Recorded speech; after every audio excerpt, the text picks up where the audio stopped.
We wanted to get you prepped for the upcoming full moon on October 17th, also known as the Hunter's Moon or Blood Moon. It will be a super moon, the brightest and biggest one of the year. We have Stevie Calista, our go-to astrologer, with us today to break it down and help you make the most of the energy coming your way. Hi, Stevie. We love these conversations. Yes.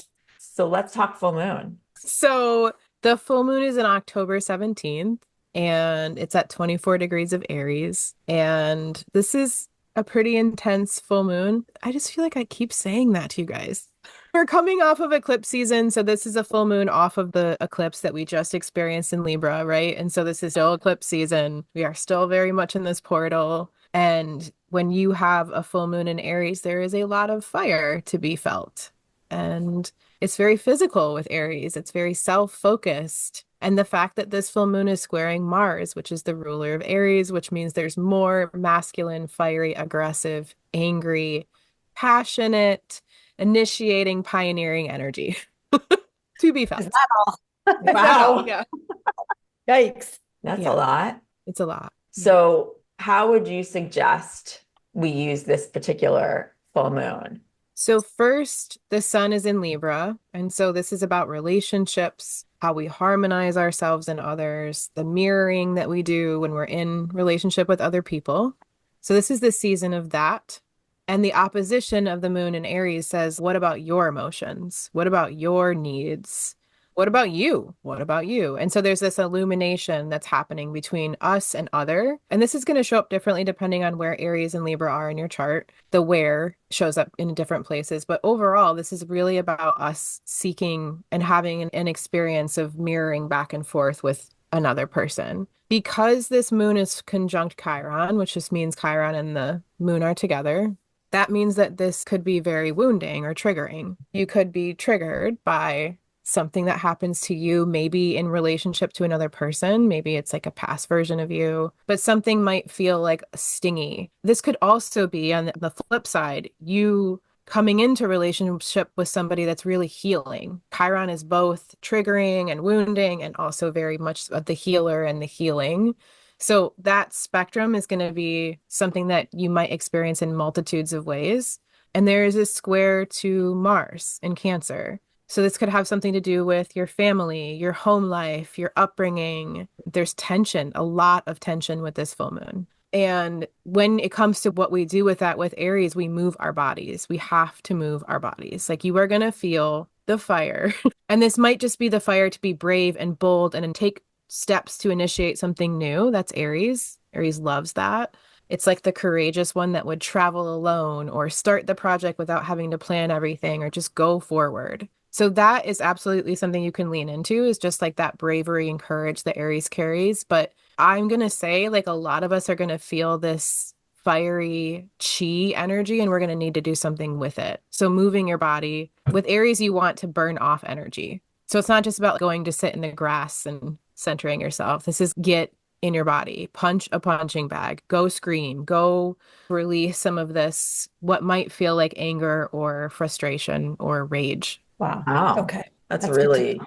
I'm going to ask a crazy question. Are all these full moons that we've been having and eclipses, can that impact the weather? Like the weather and all of the things that are going on within Mother Earth right now? You were talking about the fire with all the crazy that's going on. Is that at all relevant? Yeah, for sure.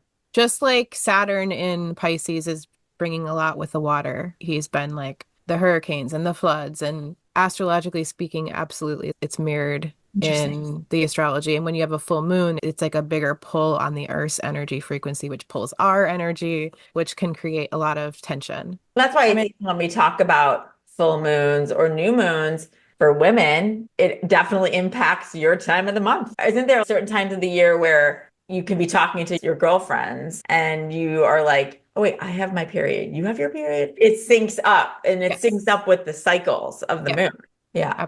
and one other question, Stevie, just a basic question about just remind us about. I know the moon is powerful in so many ways because it represents the dark, the sun represents the light, the things that maybe we are not paying as much attention to. Remind me what the moon sign is in our astrological chart. And is your moon sign when the moon is full, like this, enhanced in any way? So, your moon sign in astrology is your inner world. So, it's your emotional needs, it's your everything on the inside. And the moon is also the mother. So, like, you can look to your moon in your chart to learn a lot about how you are mothered or not mothered or etc. But it's essentially how you nurture yourself and others as well. And it's just as important as your sun sign, first of all. There is Yeah, no which is really important for people to understand. Yes. If you want to nourish yourself, look to your moon or your Venus. Like your sun is how you have life force energy and it's your outer personality. And it's definitely really sacred and really important. But the moon is like really about you and how you feel safe in your own human body. And when it comes to everyone was born during a different moon phase, right? Like I'm a new moon baby, was born just after the new moon. So if you were born on a full moon, you might feel a little bit more like yourself when you have a full moon, right? I feel a little bit more like myself when there's a new moon. So that's something you can look into too. Look at your chart to see where the moon and the sun were in relationship to each other, and you'll get a little hint. And if my moon is in Aries, am I going to feel it even more? Yes. Because, okay, it's just good to remind myself. 100%. But it also can feel like when the moon's full in Taurus, because that's where my moon is, I feel more like myself. Mhm. So it might just be a little bit of a homecoming. And it might be a little tense, right? Because everyone's going to feel this tension that this new moon, or excuse me, this full moon's going to bring. It's just, it's there. We cannot avoid this one. And I know from the last time we talked about the last full moon, you suggested not putting out your crystals and soaking up that energy to use all the time. What would you suggest with this full moon? Is it similar or is it different? You can put your crystals out, you can soak them up. How would you advise us? I would say if you want motivation, passion, drive to take action, charge your shit. It is All right. such a good. I feel like for a lot of us, we get stuck often in the freeze response. And this is going to push us forward in a lot of different ways. And it might not feel great or it might feel a little bit uncomfortable, but Mars kicks our ass and says, go forward, do the thing, just be bold and brave and courageous. So absolutely put your water out, put your crystals out. I find with humans, when we have squares or the tension, that's actually when things go down, when we make change. So we need them for now anyway, until we upgrade our DNA.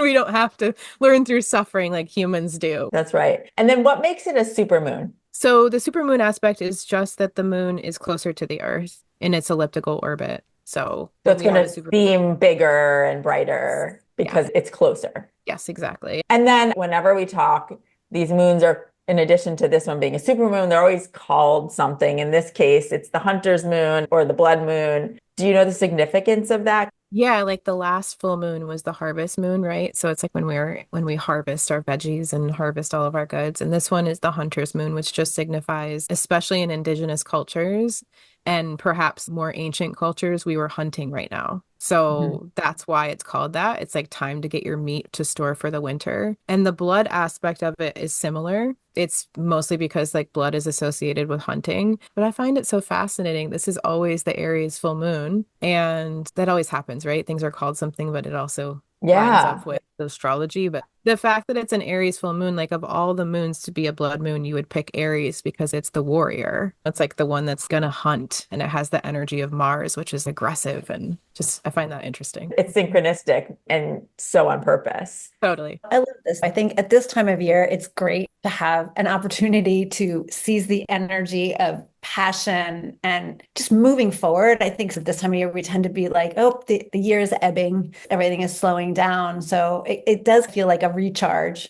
that you can utilize. And when we charge our crystals and we take our moon water, do you suggest taking it out at the end of the day and leaving them out overnight? Is that how you charge them? Yeah, you can, it doesn't matter. You can do it for as long as you like. But yeah, if you just stick out your cup or your crystals in a place, it doesn't have to like the moon beam doesn't have to hit it's just that it's pulling in the energy. And you can also just set that intention, put your hand over the water and say, my intention is for this water to receive the healing vibration of the moon, or it's same with your crystal. And then it will be so. The other thing I was going to say is that image of the warrior at this time, it just, as we were talking before we started taping today, we all need it because it just feels like there's so much going on and the energy feels unstable. I think it would be the word I would use. And so having that warrior energy of strength and determination of moving forward I think is so timely. This is definitely a film where we're going to feel our humanness and see it probably, which is why we're here. It so is. Yeah.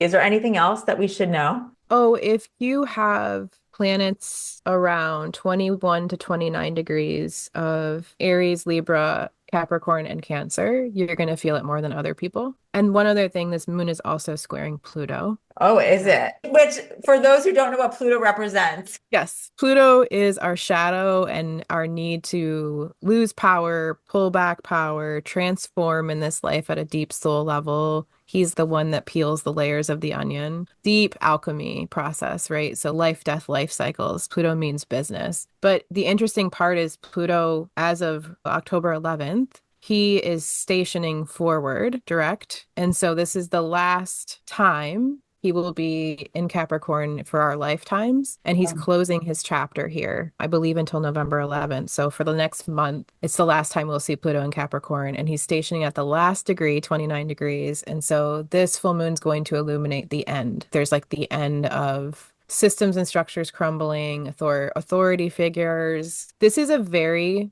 masculine, aggressive, action-oriented type full moon that I think we're actually going to see things alchemize. Because when Pluto's in the mix, there's like this need to bring up the shadow, show us the stuff. It's a pretty big one.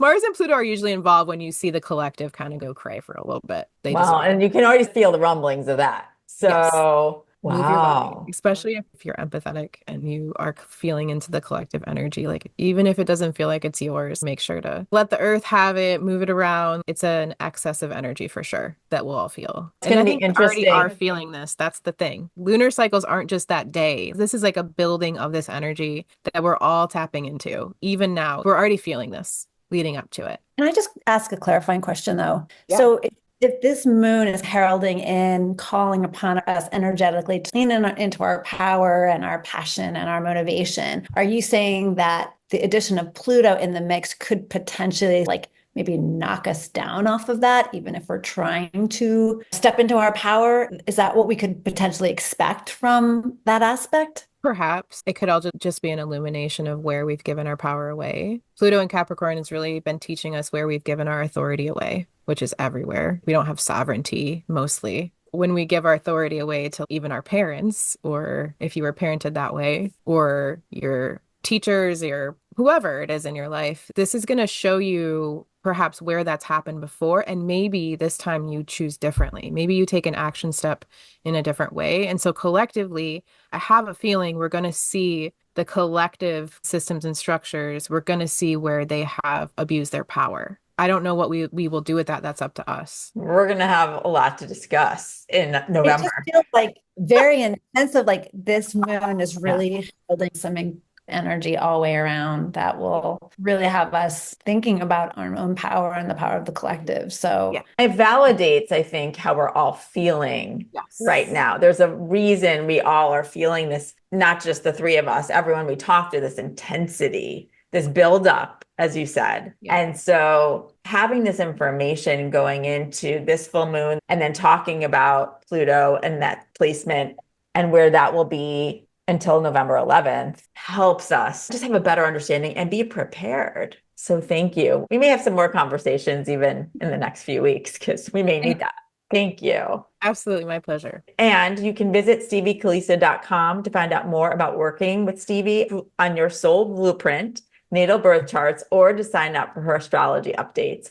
You can also follow her at Farmhouse Moon on Instagram. Thank you.